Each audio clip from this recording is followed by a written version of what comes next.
All right. So I'm starting off with a session on ratio and proportions.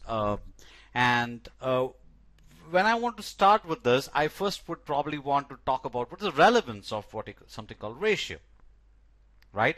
This video is coming from Navayuk Study, and I am the tutor Vinod Menon.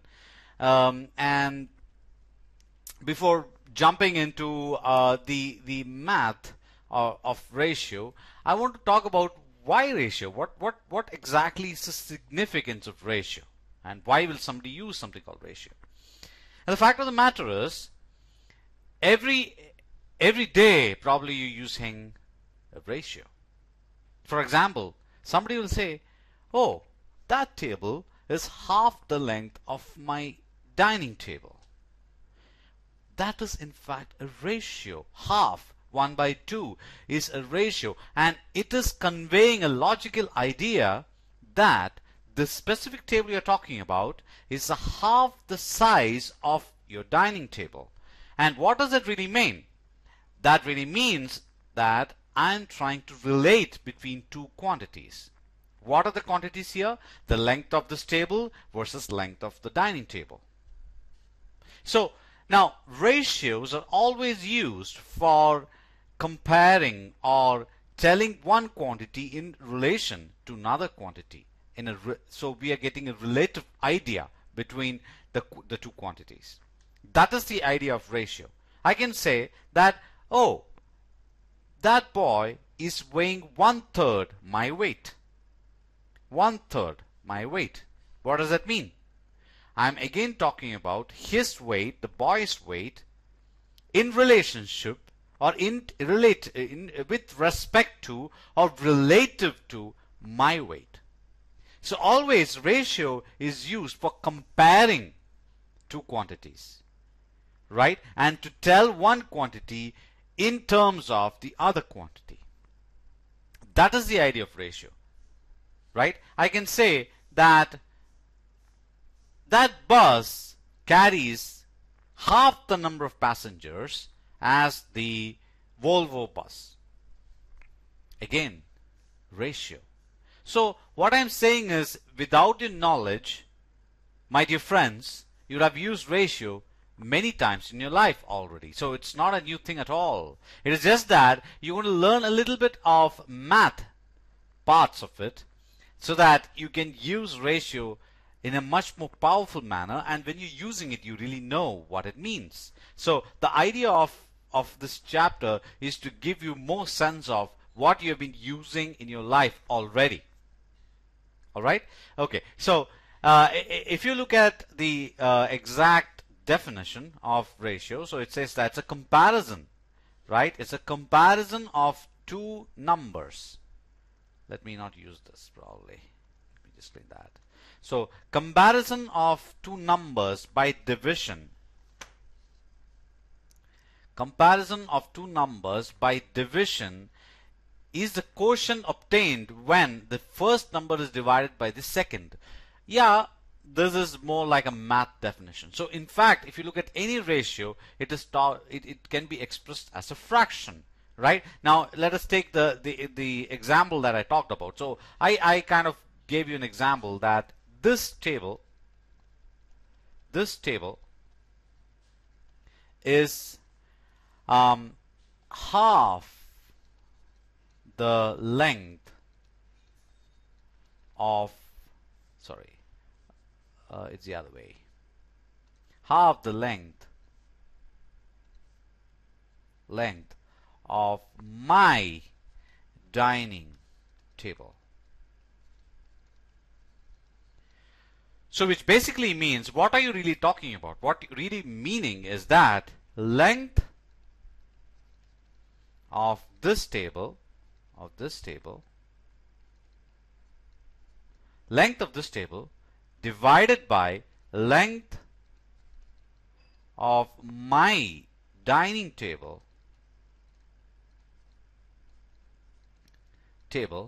is equal to, I don't know, I'm getting a bit jumbled up today. I really don't know why. Anyway, it happens. Okay. So length of my dining table is 1/2. That is what it means. Which also mean that if I know the length of my dining table, then I can as well tell what is the length of this table. Right? Why? Because they should be they should be honoring this ratio. This is the ratio which is also a fraction.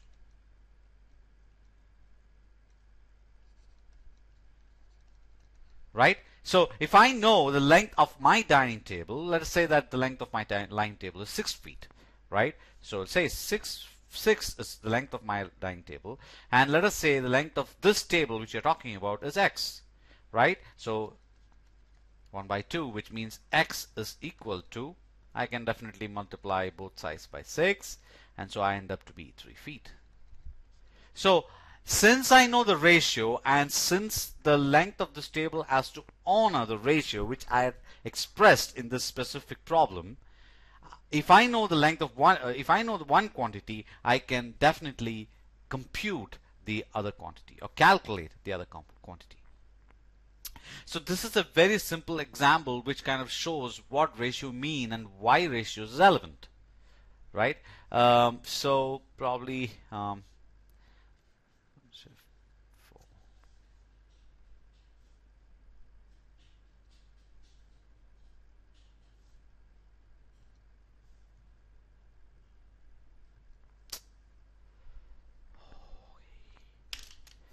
just a moment.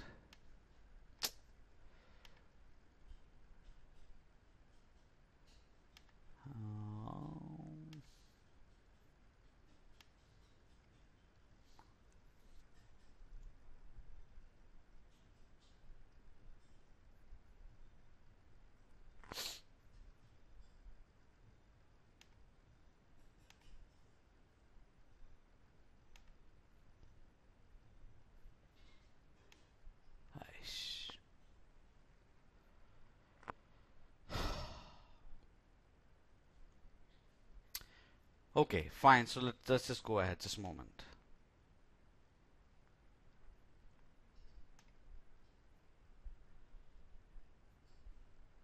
Okay, so that's basically about ratios, right? So let's just go ahead with this now. So I've given you an example of what a ratio mean and what is its relevance and how it can be used, right? And we also understood that ratio is a fraction where you're comparing between two quantities, and in the example which I talked about, we're comparing between the length of a specific table to the length of my dining table. All right. So the way you can express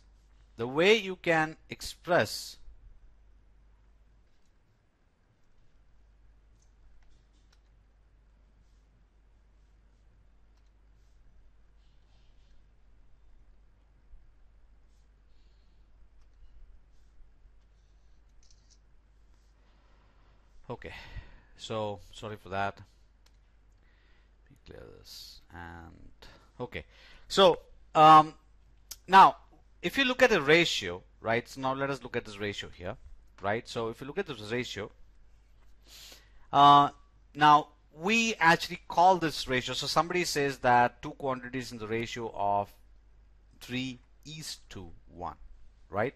So 3:1, that is the ratio. 3:1, that's how it's called, is to, right? So always ratio is something is to the other thing. That's how it is spelled, or that's how you communicate. When you tell about ratio, you say something is to the other. Okay, the first term is called, so here you have a ratio 3:1, and the first term is called the antecedent. So here the first term is 3, which is the antecedent. So 3 is the antecedent, right? And the second term is called the consequent, which is 1 here, right? So 1 is the consequent. So 3 is the antecedent and 1 is the consequent. So those are some of the terminologies related to ratio. So every ratio is expressed as something is to the other. The first term is called the antecedent, and the second term is called the consequent. All right. So that's mere terminology of ratio, which I think is pretty Clear? Okay. Now let us take this example, right? So what it says is that, excuse me.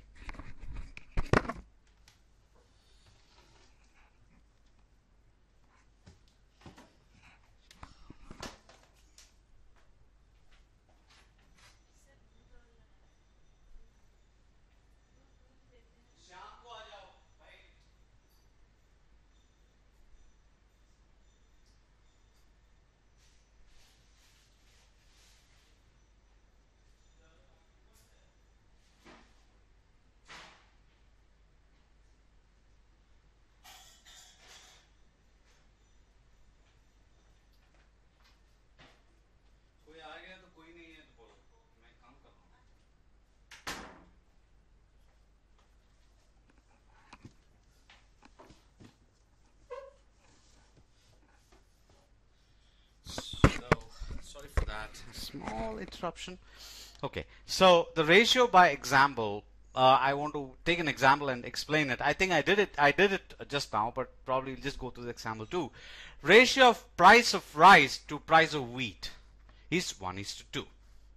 So somebody is giving this mathematical statement that the two quantities, which is the price of rice. So what are the two quantities here? The price of rice and price of wheat. They are related. Their quantities are related. What is the quantity? The prices are related by a ratio of 1:2.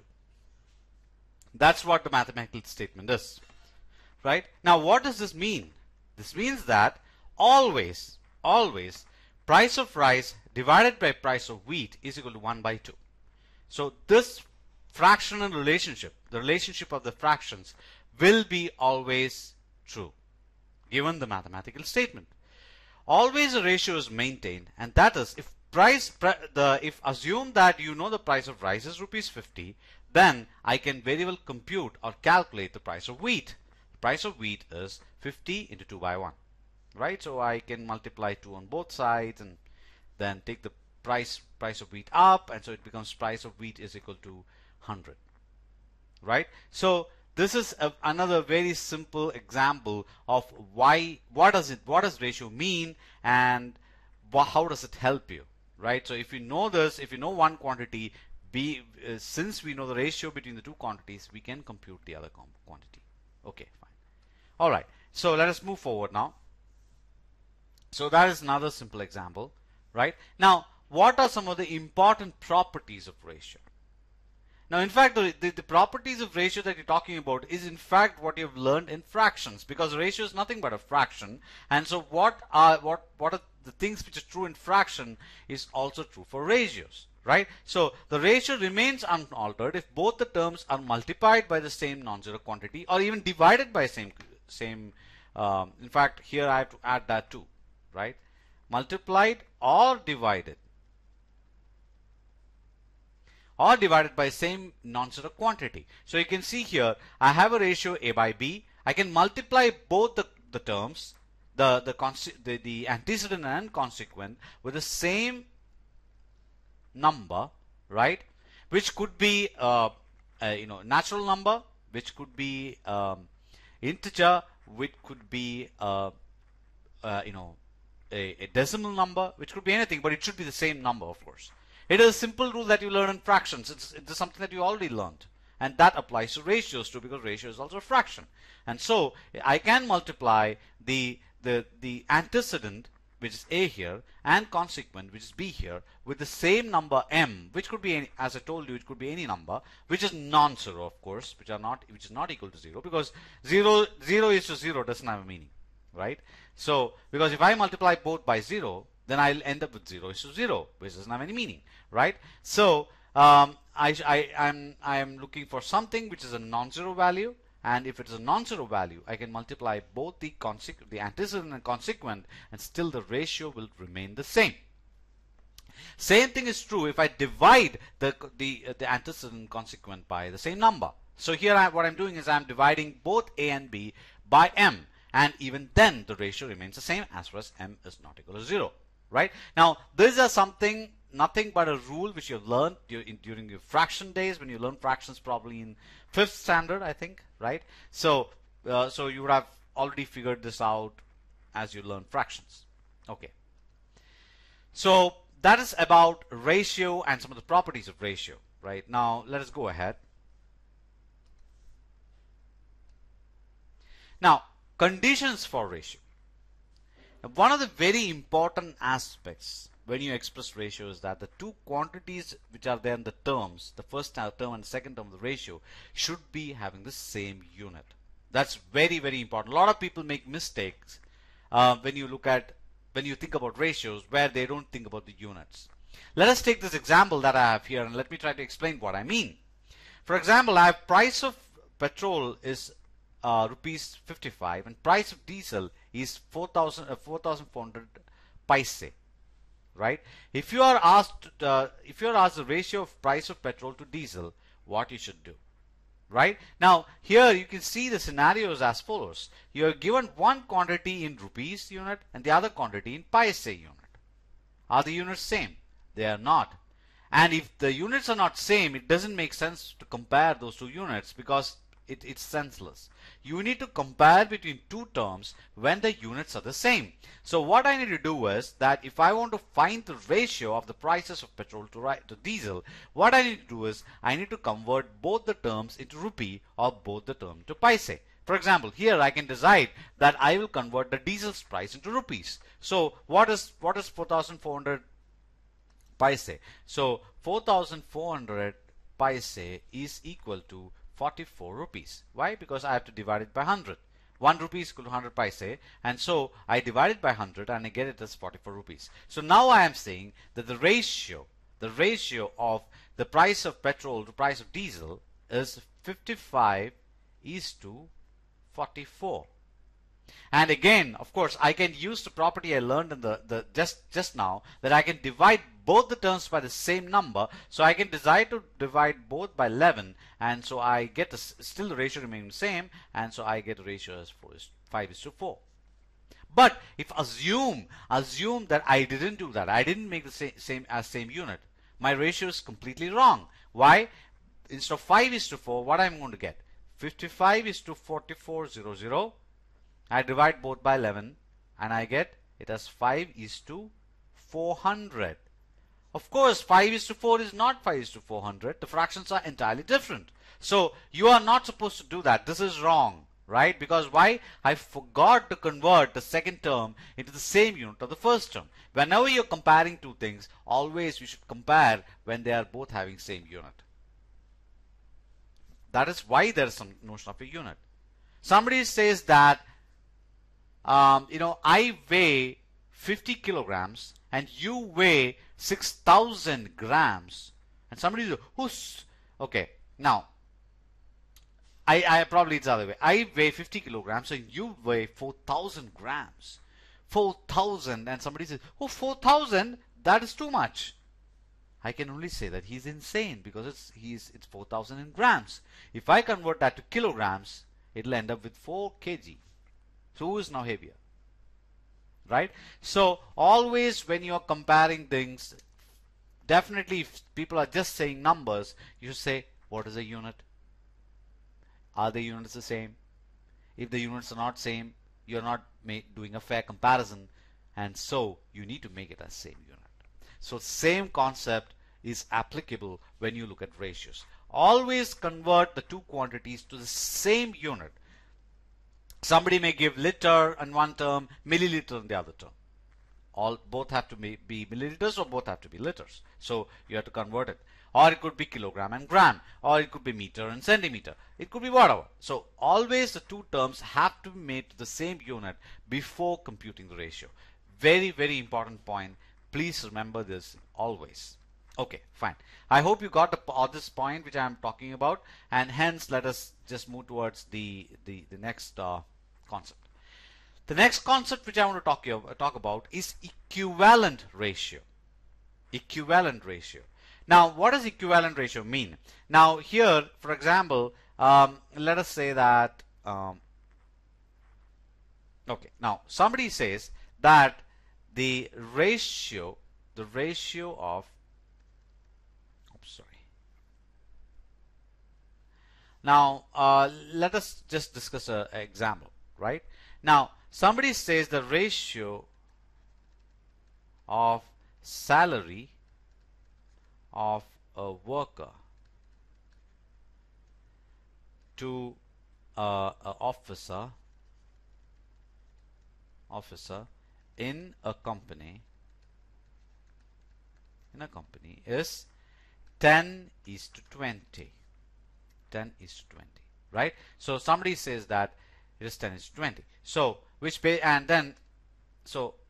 now what does it mean? That if salary of worker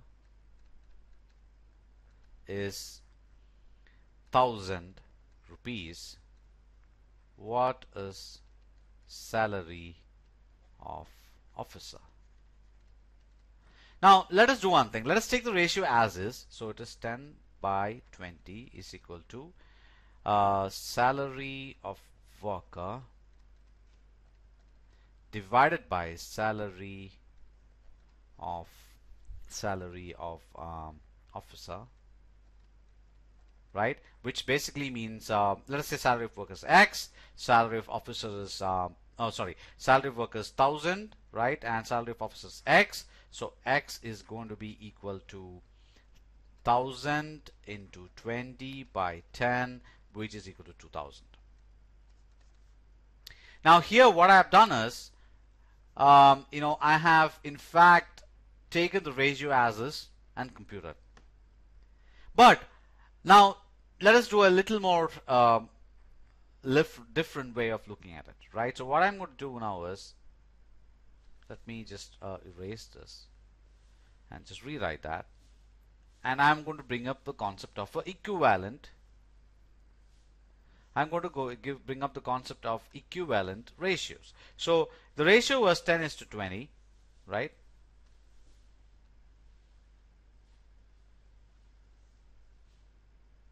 I don't know what's happening.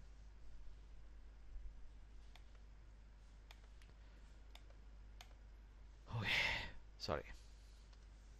10:20, right? Now, which is equal to 1 into 10 divided by 2 into 10, right? 2 into 10.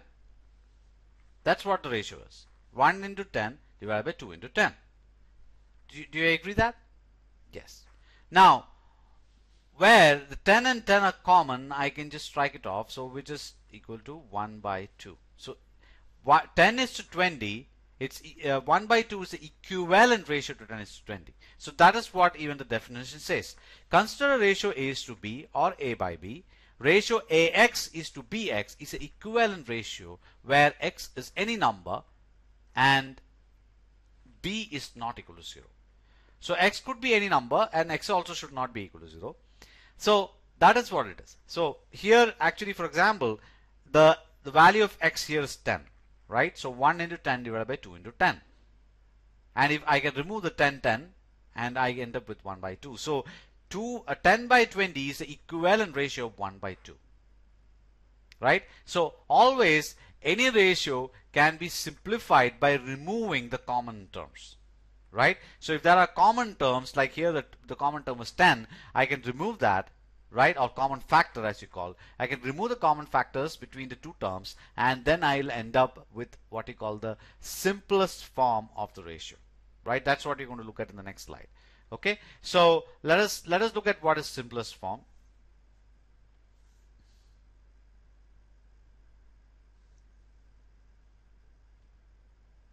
Okay, so a ratio is expressed in simplest form when both terms of the ratio are whole numbers, and when there is no whole number other than 1, that is a factor of both these terms, right? So that is what is simplest form.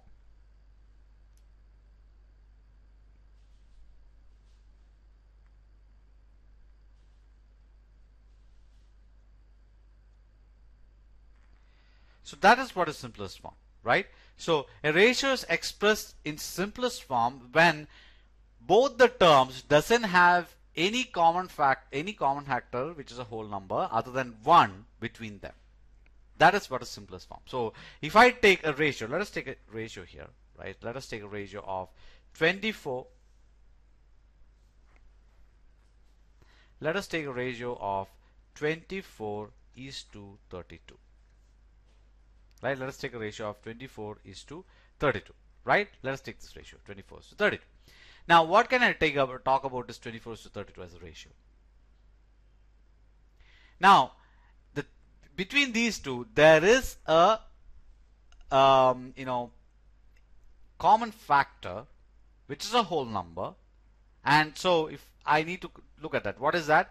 3 into 8, right, is to 4 into 8. 8 is a common factor.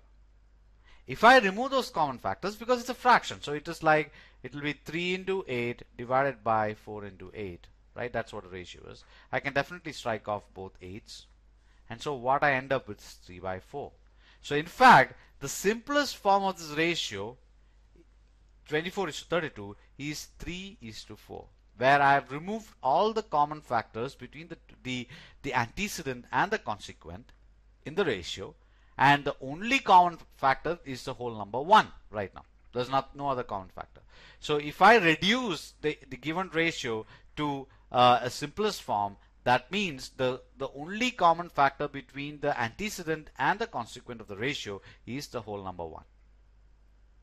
Okay, so that is all what it is. Very, very simple. So idea is to just simplify the ratio to the simplest form, right? And that is always useful to be done, because if you do that, your computation becomes far more simpler. Otherwise, you'll end up multiplying with 24, 32 and all that, but here you're just multiplying with the 4s, and so it's far more easy, right? So always it's good to convert the ratio into simplest form before kind of using it, right?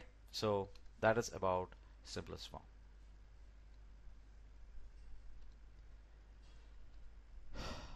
So I think we'll just go into problems now. Let's try out some problems.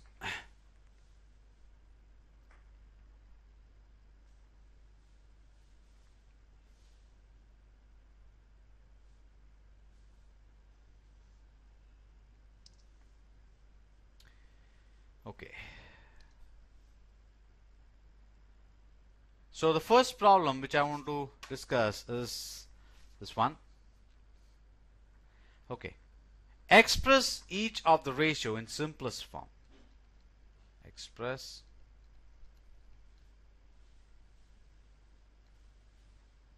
each of the ratio in simplest form. Okay, all right. Now let us take the first one. First one is 24 is to 40. Okay. Now what I can do is I can express it as a multiple of the factors, right? So of course I can do factorization of 24, so I end up with 22 into 2 into 2 into 3. That is a factorization of 24. You can do it yourself if you want. I'm sure that you've done it before, right? Divided by 2 into 2 into 2 into 5, right? So that is a factorization of 40, right? That's 8 into 4, 5, that's 40. And of course I can remove the common factors completely. So this is gone and this is gone, and I end up with 3 is to 5 as the simplest form. So what I've done is I've just simply removed all the common factors between the antecedent and consequent, and that is what gives me the simplest form. Okay. Now next one I want to do is 1 by 6 is to 1 by 9, right? So what I can do about this? So that is 1 by 6 divided by 1 by 9, right? Now first thing which I can do is I can multiply numerator and denominator with 9, right? So what will happen? To remove these fractions, right? So this is gone, and it ultimately gives me as 9 by 6 divided by 1, which is equal to 9 by 6. Okay, so far it's so good.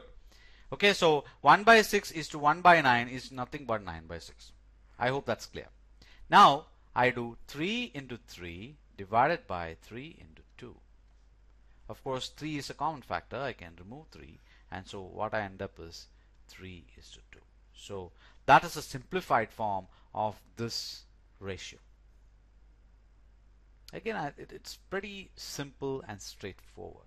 Okay, always when you're given ratios of fractions, try to change it to whole numbers, right? And you can use these kind of tricks to do that, right? So I've simplified, and then it's far more easier for you to work on that ratio. Okay, so that's another example.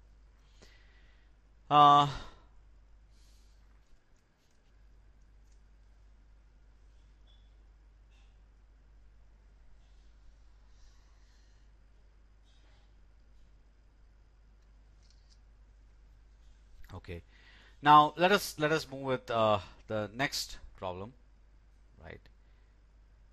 And that is express which ratio in simplest form.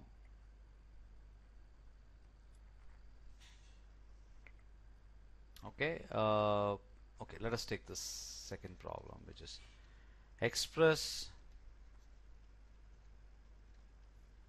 each ratio in simplest form. Okay, and what is the first question? A is 1 meter 5 centimeter is to 63 centimeter. Now again, I told you when you have two ratios, you should have both the terms, the antecedent and consequent, in the same unit. Here that is not true, right? One is meter centimeter and the other is centimeter. So what I will do is I'll convert everything into centimeter. So which basically means 1 meter 5 centimeter becomes what? 100 plus 5 centimeter, right, is to 63 centimeter, which is 105 centimeter is to 63 centimeter. Now this ratio is fine. Now that basically means it's 105 by 63, right, which is equal to, okay, so this is nothing but 35 into 3 divided by 21 into 3. Of course, I think you need to factorize it. I agree that you have to factorize. I've just skipped that particular step of factorization. You can do that yourself. You will actually get into factors of 7, 5 and 3 here, and 7, 3, 3 here, right? So you do factorization yourself. I have not done it. I've just skipped that, right? Which is nothing but 7 into 5 into 3 divided by 7 into 3 into 3. So 7 and 7 gone, 3 and 3 gone, and so we get 5 by 3. So the ratio is 5 is to 3 is the simplified form. So what did we do first? Here we made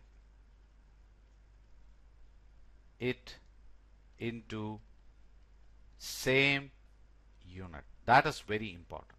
Making it into same unit is a very important thing. So never forget that. Okay, so that is basically about this. Let me just also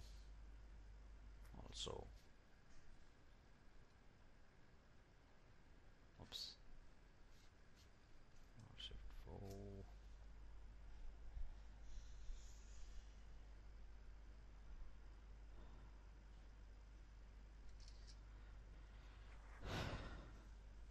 Just a moment.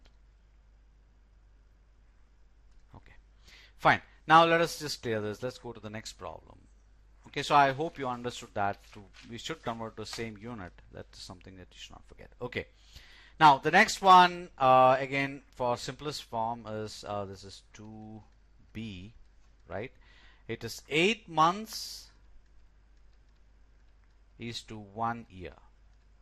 Again, here the units are not same. You have to make it a same unit, so we'll make it as 8 months is to 12 months, right? So which basically make it 8 by 12, which is 2 into 2 into 2 divided by 2 into 2 into 3, which is, of course, these two goes, and so it becomes 2 by 3. So simplified form is 2 is to 3. Okay, So that is the that's basically what it is.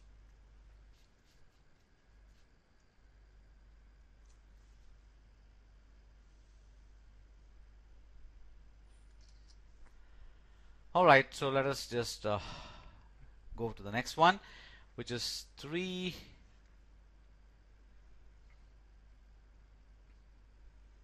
2 kg 250 grams is to 3 kg. Same thing, change it to the same unit. So this becomes 2250 grams is to 3000 grams, right? Though both becomes grams now. And then of course we definitely have to factorize this. I'm going to leave this as your problem, so try it yourself. So you need to factorize, right? And ultimately the answer is 3:4. So this is the answer, 3:4. Try it yourself. The answer is 3:4. Please factorize. Then you have to remove common factors, right? Factors between the terms, and then you'll end up with 3:4 is the answer, right? Please try that out yourself. Okay, let me just Control Shift 4. Okay. All right. So next problem. Okay.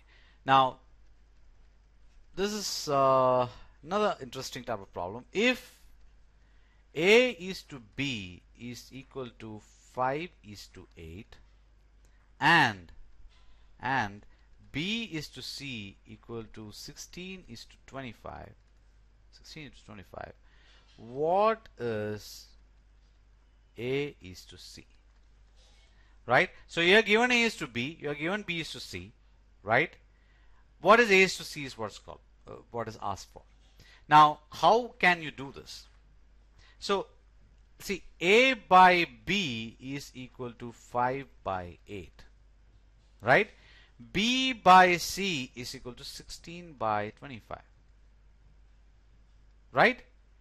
Now let us take the left hand side. So this is the left hand side. So this is left hand side, right? So this is the LHS, which is called the left hand side. So what I'm going to do is I'm going to multiply the two terms on the left hand side. So I'll say A by B into B by C. Then what will I do in the right hand side? I have to do the same thing on the right hand side too, right? So 5/8 into 16/25. Now B and B cancels off, and so I get A by C is equal to this becomes 2, and this becomes 5. 2/5, that is, therefore A is to C is equal to 2:5.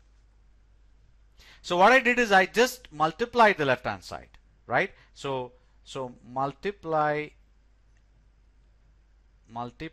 terms in LHS and RHS. So RHS is right hand side, this is RHS. So these are the terms in RHS, right? So if I multiply A by B into B by C, and the other side, since A by B is equal to 5/8, I can also multiply 5/8 into 16/25, right? So that's what I've done here. Very simple and straightforward. And then you're getting the ratio, right? So this is the ratio. Okay, fine, super.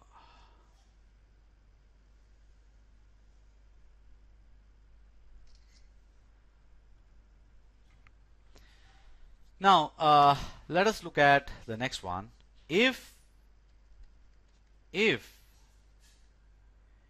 is to B is equal to 5:6, and B is to C is equal to 4:7, then what is A is to B is to C? This is what is called a continuous ratio.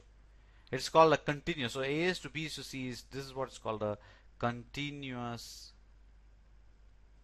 ratio, right? So I'm trying to find a continuous ratio if I am given the two different ratios.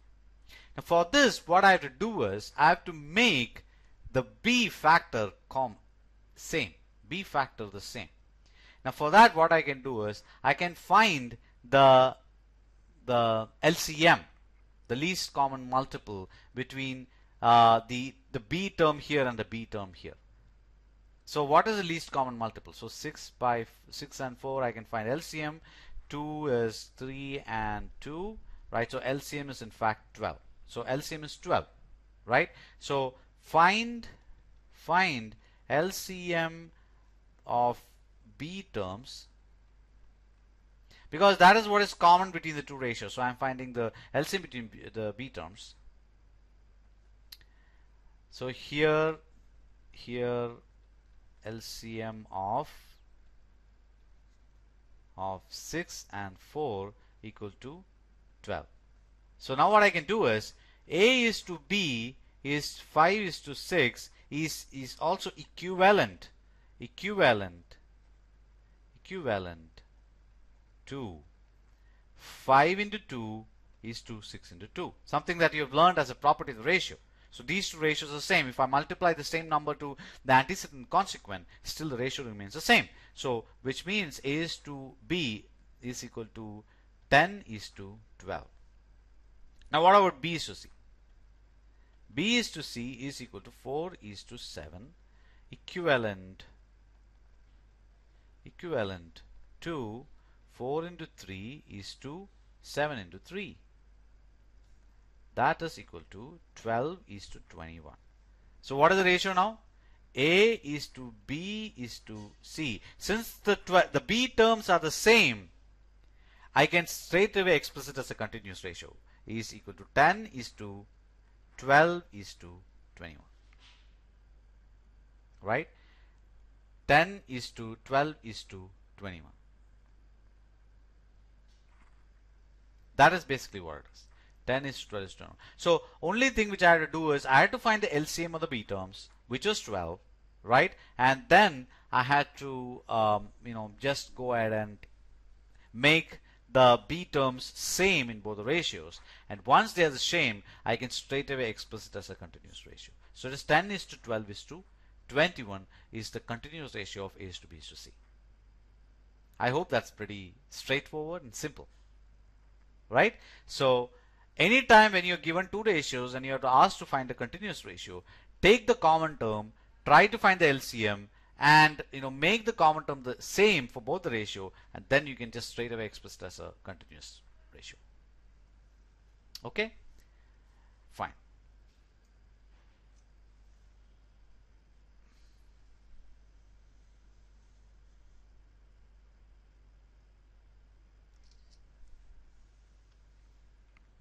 So that's about the continuous ratio, right? And let us look at another problem for ratio. Divide rupees 360 between, okay, let me use short forms, between Kumar and Manoj.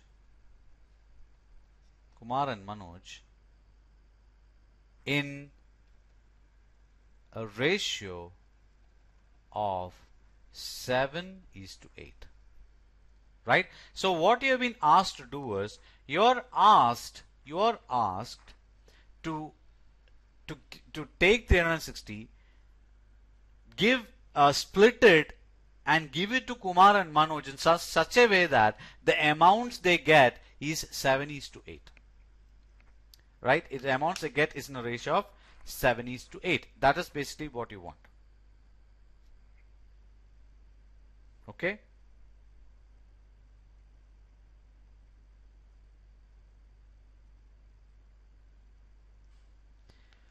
So that is what basically you want. Okay, fine. So how do you do this? Now,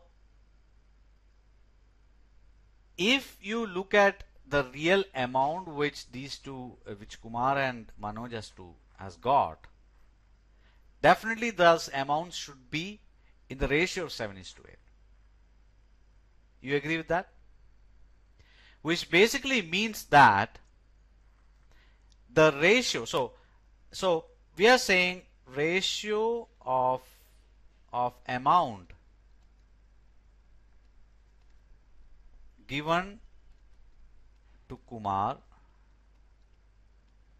divided by ratio of amount given to Manoj should be 7/8, right? Which means that this real ratio of the amounts should be equivalent to 7/8, right? Do you agree with that? The real amount should be a ratio which is equivalent to 7/8. That means ultimately it should give me 7/8. The ratio should be 7/8.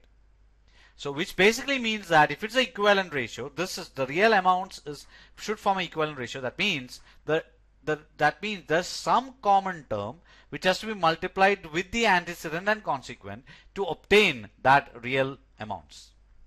So I can say the real amount is 7x divided by 8x. Some factor common x has to be multiplied, right, to get the real amounts, because those amount ratio should be equivalent to 7/8. It should keep that ratio of 7/8, which basically means that, it cannot be that I can multiply 7 by some number x and 8 by some number y. Why? Because the ratio will change. It has to be, both has to be multiplied by same number. Because if they are multiplied by two different numbers, then the ratio is going to change. It will never be going to be 7/8. But here, since I am multiplying the same common number x, some number x, the ratio is not, because x and x will go off. So we have to now find out what that x is to get the real amount. Did you understand that?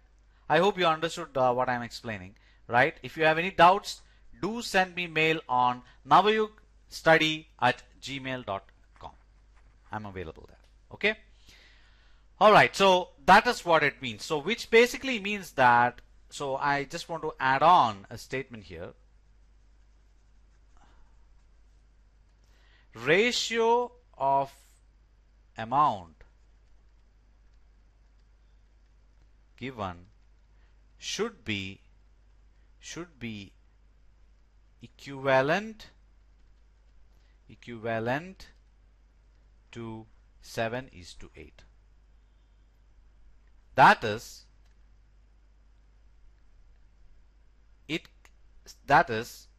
assume common factor is x. It can be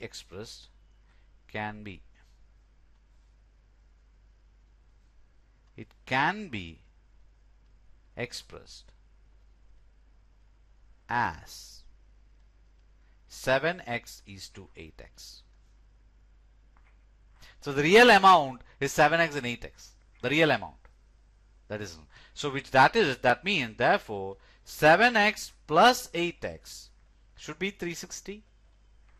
Right? That's what you're saying. The total amount is 360. That is being split into something given to Kumar and something given to Manoj. And you are saying now that the real amount they have obtained is 7x and 8x, which basically means 15x is equal to 360, or x is equal to 24. X is equal to 24. Right? That means amount Kumar got equal to 7 into 24, right? Which is 7 into 24, which is rupees 168, and amount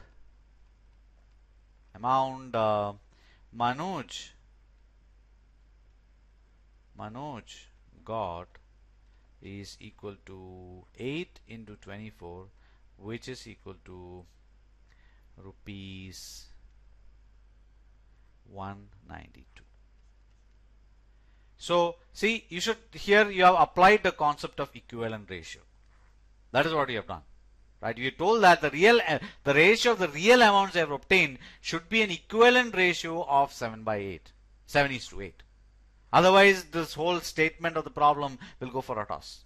So, which basically means that the real amount should be, the equivalent ratio can be obtained if you are multiplying both the antecedent and consequent by a common term or a common whole number, and we assume that is x. And as soon as we assume that, we could do the problem. So I hope you understood the concept and what concept you applied here. The basic concept is that the ratio of the two amounts which Kumar and Manoj has obtained should retain the ratio 7:8, or it should maintain the ratio of 7:8, and that can only happen if the amounts are an equivalent ratio of 7:8, and that is the concept that we have used here. Okay, excellent. Okay, so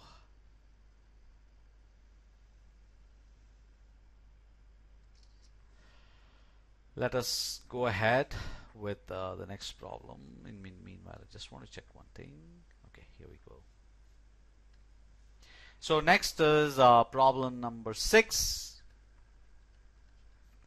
which says divide rupees 5,600 between A, B, C in ratio of 1:3:4. Now again, here also I can use the same principle I used in the last problem, right? What you're saying is that the actual amounts that A, B and C has got, the ratio which is maintained should be equivalent to this ratio. That can only happen if there is a common factor, right? That means that the real amount can be obtained if I basically multiply each of this term with a common factor. Because if I multiply just each of the term with the same common factor, the ratio is still maintained. If I multiply with different numbers, the ratio won't be maintained. So all of them have to be multiplied with the same number so that the ratio is maintained, and hence ratio of amounts obtained by A, B and C should be equivalent to 1:3:4. That is we can say ratio of amounts received by A, B and C is 1x:3x:4x. X all goes off, right? And so it retains ratio 1:3:4. So that's what you want. So which basically means that is you can say x plus 3x plus 4x. The total amount is equal to 5,600. That's given the problem, right?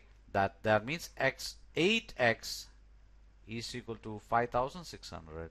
X is equal to 700. So that means A got 700, right? B got 2,100 and C got the maximum, which is 2,800. If you sum this up, you'll get 5,600. Just to cross check if you want to see that you've done it right. So another problem where only thing is a continuous ratio, A is to B is to C is there, but the principle that you use exactly same as the 5th problem that we did just now, right? And you basically told that the real ratio of the amounts should be equivalent to the ratio given, and use that principle, and ultimately we have got the amounts that each of them got. Okay. Excellent. So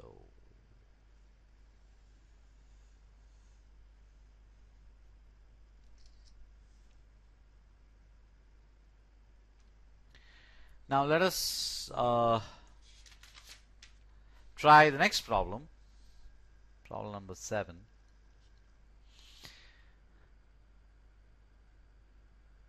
So what number must be added to each term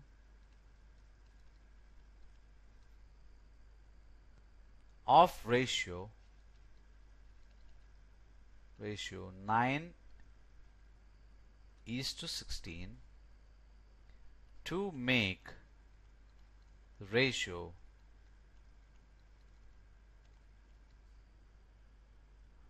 2:3. So here given a ratio 9:16, you been asked what should be added to each term to make it 2:3. I think it's pretty straightforward. What I have to do is I assume number to be added is x. That is this stands for that is, the short form for that is, right? So 9 plus x divided by 16 plus x equal to 2/3, right? Which basically means 27 plus 3x. I just multiplied both sides by 3, right? I multiplied both sides by 3, and so okay, now what I can do is let me see. I want to probably explain the algebra of it. Okay, so what I'm going to do is I'm going to multiply both sides by 16 by x. So what will happen is it becomes 9 plus x into 2/3 into 16 plus x. Now I am multiplying both sides by 3. So here I am multiplying both sides by 16 plus x. That's what I did here. Okay. Now then I'm going to multiply both sides by 3. So it becomes 3 into 9 plus x equal to 2 into 16 plus x. So here multiply both sides by 3. I will not repeat this in every problem. Okay, so here, since I did it first time, I just explained, but here onwards I will not give these kind of steps. You should understand it by yourself. Okay, so what I am getting is 27 plus 3x equal to 32 plus 2x, which means x equal to 5, right? I took 2x on this side and transposition, and 25 to this side, so I transposition, and I got x equal to 5, which that means that if both the terms are added by 5, you will get the ratio as 2:2. Is that true? If I add 5, this becomes 14. If I add 5, this becomes 21. So it becomes 14 by 21. 7 becomes a common factor, so it becomes 2/3. So cross checked. Okay, so let me just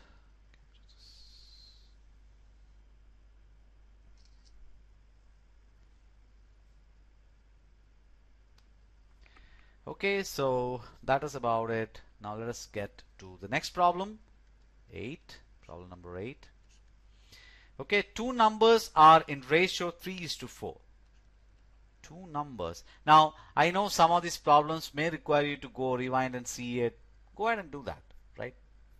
Go ahead and rewind, see it again, try to analyze it yourself and try to digest it, right? That is very important for you to understand the concepts, right? So two numbers are in ratio 3:4. 3:4. Okay, if their LCM is 180, find the numbers.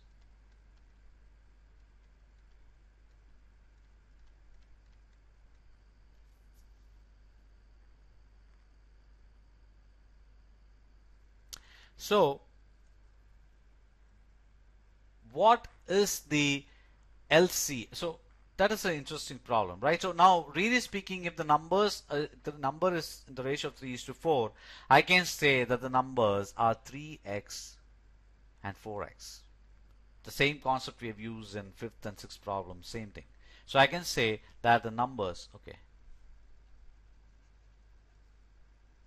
So therefore, numbers are 3x and 4x, because they 3x by 4x is equivalent ratio to 3:4, so things are all fine. So 3x and 4x. Now what is the LCM of these two numbers? The LCM of these two numbers will be 12x, because x is a common factor. X is a common factor. Let us take an example.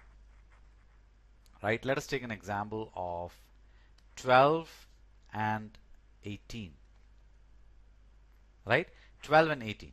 Now, if you look at, there's a common factor here. This is 2 into 6, and this is 3 into 6. Right? Now let us find the LCM. You can find the LCM as 12, 18. So LCM will be, this is the explanation. Okay, so sorry. Okay, so just 2, 6, 9, 3, 2, 3, right? So LCM is 6 into 2, 3, 3, okay. LCM is 6, 18, and 18 to 36, 36 LCM. So here LCM is 36. Now, here if you look at, the common factor is 6. So I can say LCM is 2 into 3 into 6. Right? Which is also 36. So same concept I'm using here. 3, 4 and x are common factors, just like 6 here. Right? So therefore, LCM of these numbers, LCM of the numbers is 12x. Just like I multiplied 3 into 2 and 6 only once, right? Same concept, 12x. So we are saying 12x is equal to 180. That's given in the problem. 12x is equal to 180, so x is equal to 15. Right? X is equal to 15. 180 divided by 12. I divide both sides by 12, and so 15. Right? So x is 15. Therefore, what are numbers? Therefore, numbers are 15 into 3, which is 45, and 15 into 4, which is 60. So the only concept that I have to use is that the LCM of the two numbers is 12x. Always when you have two numbers given like this, the LCM is the non-common factors multiply the non-common factors and multiply the common factors only one time. So that is what you have to do, and that's what you've seen here. That's what you've seen here in this example, right? So I think that will give you a clarity. Okay, so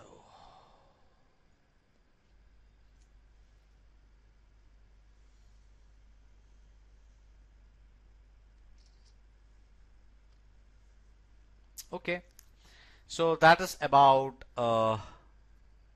saying. Let's go to the next problem. So I hope you understood that problem. It's pretty straightforward. Okay, now next one is ages of A and B are in ratio 8:3. 6 years hence,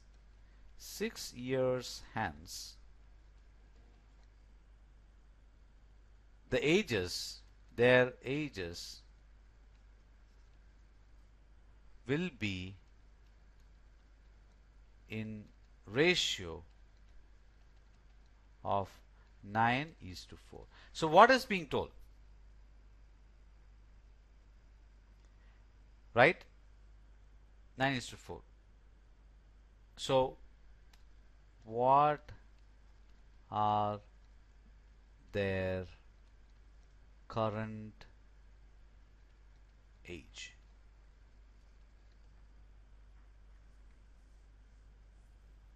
So now what is their current age really? Their current age is in fact, so current age is 8x. Okay, current age can be considered as 8x and 3x. Agreed? Now same equivalent ratio concept. So if the current age is considered as 8x, what you're saying is 8x plus 6 divided by 3x plus 6. Hence 6 years hence their age will be. That means after 6 years the age will be.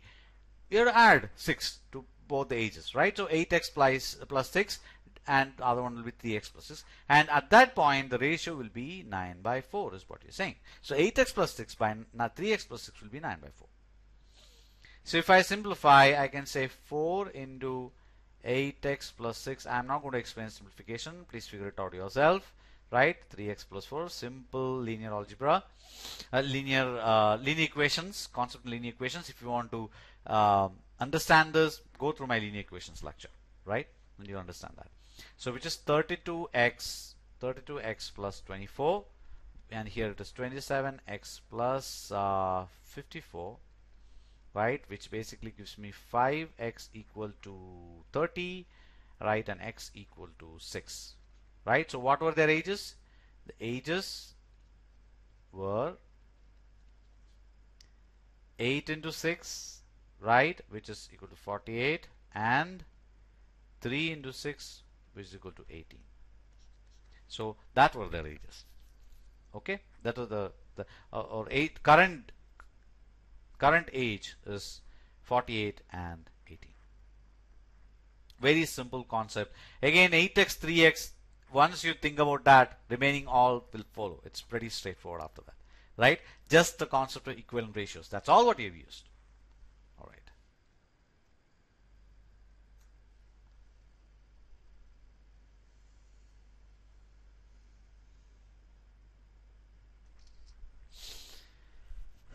Okay, now let us look at the next problem.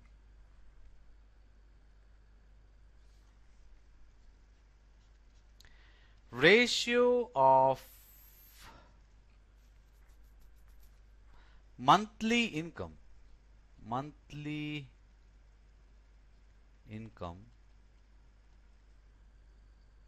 to savings of a family is 11:2. Okay, if savings B 2,500 rupees, right, find the income and expenditure. Find the income and expenditure. Okay. So what does this really mean? Right? So ratio of income and expenditure is 11:2. Fine. That means if he saves 2 rupees, he had an income of 11 rupees. That's what it means, right? If he has 2 rupees, he has got an income of 11 rupees. Perfect. Okay. So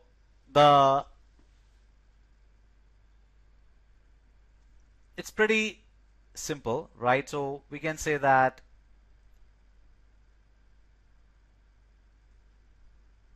income and expenditure, right, can be considered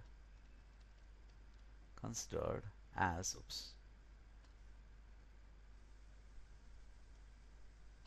considered as 11x and 2x, right? So here 2x is equal to 2500, that is x is equal to 1250. That's what it is. X is equal to 1250, and therefore income is equal to 11 into 1250, which you can compute, right? And I think you will get that as rupees 13,750. So income is 13,750, saving is 2,500. What is expenditure? Expenditure is equal to income minus savings. See, right? Income minus savings. Whatever that is left after the spending is what is saving. So if you use that concept, you will say that expenditure is equal to income minus saving. Something I think you have learned in 6th standard, right? So what is income? Income is 1,750, right? 1,750, saving 2,500. So expenditure will be 11,250. That is the expenditure. So you've got everything. Again, I've used the same concept, the equivalent fraction concept, equivalent ratio concept. So you told that it should be 11x and 2x. You found x, and from there everything else came out. Okay.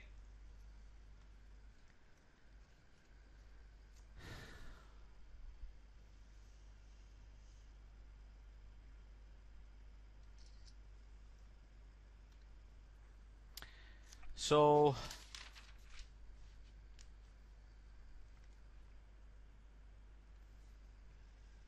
let us look the 11th question now.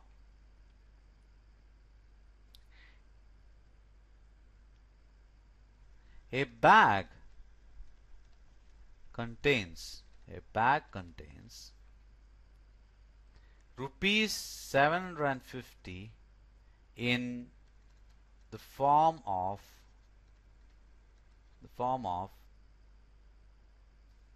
rupee, 1 rupee,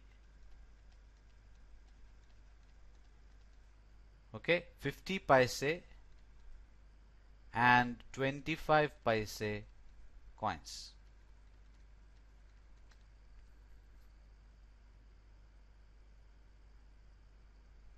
In the ratio of 5:8:4. Find the number of coins of each type. Now how do you do this? Find the number of coins of each type. Again, see, when you say 5:8:4, it is a continuous ratio, and then you can say that the real number of coins is an equivalent ratio of this 5:8:4, which is 5x:8x:4x. Now, one thing you should understand is that we should consider all the units as the same. So here 1 rupee coin can be considered as a 100 paise coin. So you should never forget that. Okay. So now we can say that you have 5x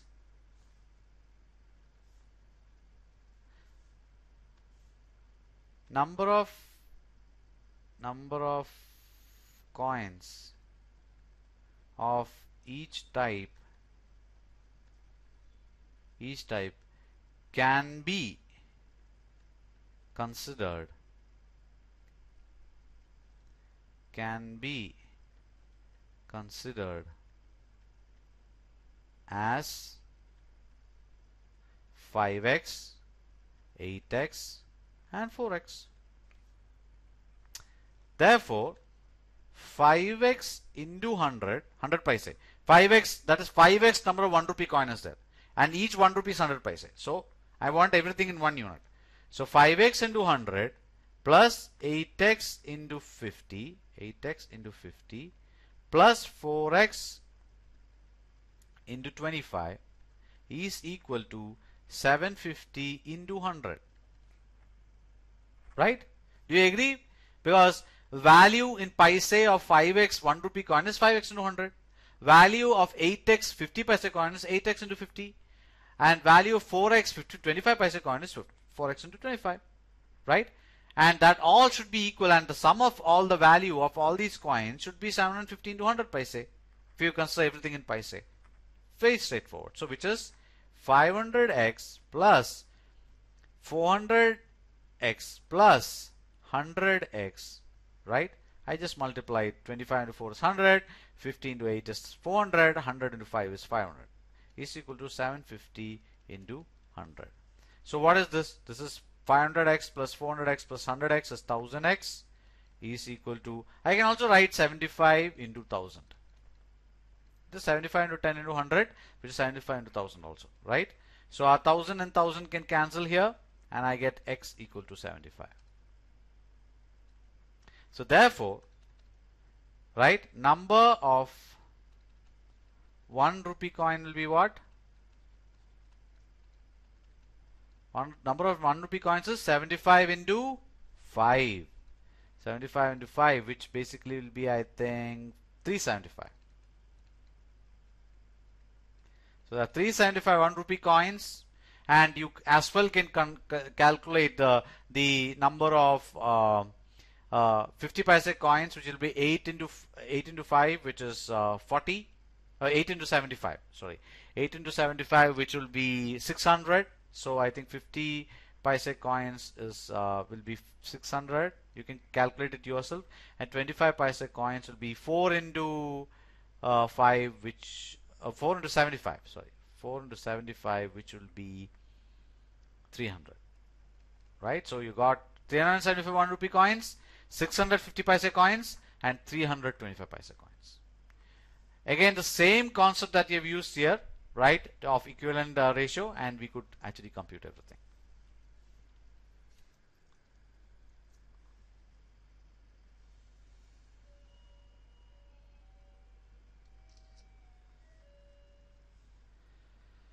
So that is about the 11th problem. Now let us look at the 12th problem. Okay, if x is to y, if x is to y is equal to 6 is to 11, find 8x minus 3y is to 3x plus 2y. How do you do this? This is again pretty straightforward. Why? Because see, you're saying x by y is equal to 6 by 11, which means what is x? X is equal to 6 by 11 into y. Right? Now, if that's the case, what will be 8x minus 3y divided by 3x plus 2y be? Instead of x, I can write y, right? So that will be 8 into 6 by 11x minus 6 by 11y minus 3y divided by 3 into 6 by 11y plus 2y. Now y is common in both of them, right? Y is common in both of them, so I can remove y. So it will be 8 into 6 by 11 minus 3 into y divided by 3 into 6 by 11 plus 2 into y, and so y and y goes. Okay, so this becomes 48 minus 33 by 11. I'm not, you figure out how I got that, right? 18 plus 22 by 11. So 11 and 11 also goes off. So you kind of get it as 16, no, not 16, sorry, 15. 15 divided by 40, or that is equal to 3 by 8. So you can say the ratio is 3:8. Okay, very simple thing. It's a simple substitution. From the first ratio we can express one variable in terms of the other variable, right? So then I use substitutions here. So used substitution, right? I substituted x in terms of y, and y was common, y got cancelled off, and we got a ratio.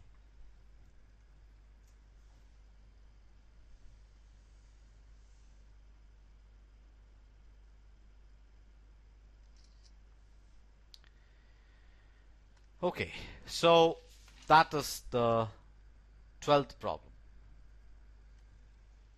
I think with that, I think I want to summarize the ratio as a what you've learned, and then we'll take the next section as proportion. So what you have looked at is what is a ratio, right? And we found a ratio is a way of expressing two quantities in terms of the other. And we also found that both the quantities should have same unit when you're expressing ratio. We also looked at what is the equivalent ratio and what is the simplest form of ratio, and also some of the properties of ratio, which is just like properties of fraction, where you can multiply the antecedent and consequent both by the same whole number, which is not, of course, equal to, which is non-zero. Then it still remains as the same ratio. It can, both the antecedent and consequent can also be divided by the same whole number. Even then the ratio remains as is, right? So those are the other things that we looked at. All right, I hope that you had a good understanding of ratios. I'm going to also whatever problems that we did in the whiteboard, I'm going to also share that as a document in the Dropbox box. If you want to refer to the solutions, you please go ahead and do it. And if you have any questions, do send me mail on navayug.study@gmail.com, or you can also put questions as a comment in the YouTube, or you can and you do please visit our Facebook page, right? It is www.facebook.com/Navayug study. That is a Facebook page where I kind of keep putting what are the videos which are coming up, and some any other news which is relevant. All right, happy studying maths. Enjoy.